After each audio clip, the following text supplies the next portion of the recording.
see you. Thanks, Senator, for sitting down with us. You won many races in Nevada. You know the state better than anybody. What's happening politically there? You talked about the demographics of your state. A Clinton campaign official talked about this as well, but they had a different view. A campaign spokesman actually said there's an important Hispanic element to the Democratic caucus in Nevada, but it's still a state that is 80% white voters. What's your reaction to that? Well, it appears to me they've been reading one of the old yearbooks from my high school.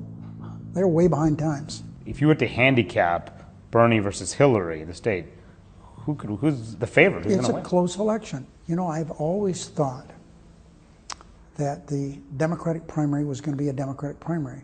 Go back and look. We don't have many primaries that aren't close. This is going to be no different.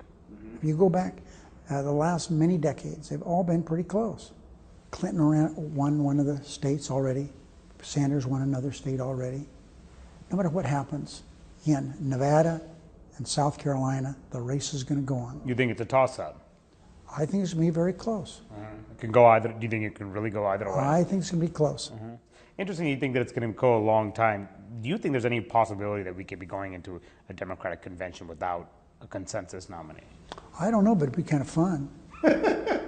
I mean, is it possible for a brokered convention? Sure. I seriously, some of the old conventions produce some pretty good people. How much would that hurt Hillary Clinton? A long primary contest. Look at the exit polls in New Hampshire.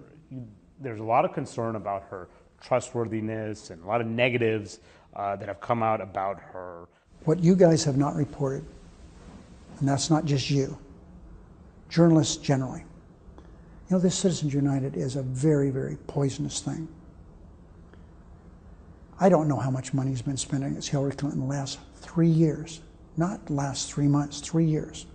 Koch brothers and all these, their minions, are not only spending huge amounts of money trying to denigrate Hillary Clinton, but other candidates we have around the country. Will it be detrimental to her, given all the money that's spent against her?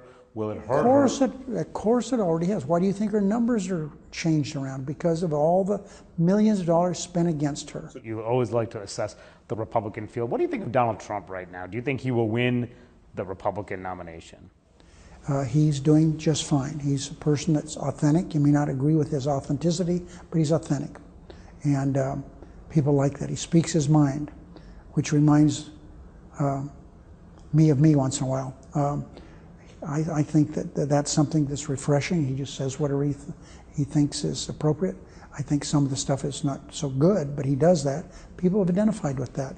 That's he wouldn't sell very well with Democrats, but he's selling pretty well with Republicans. Could he beat you? Could he give you your Democratic nominee a run for their money in the general election? Well, I think what we should do is wait and see what happens.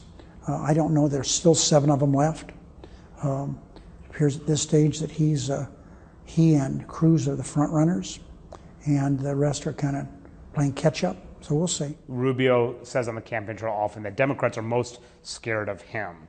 Are you most scared of Rubio when you look at the field? He came in 3rd in one election in Iowa. He came in 5th in New Hampshire. I'm not quaking in my boots, I'll tell you that.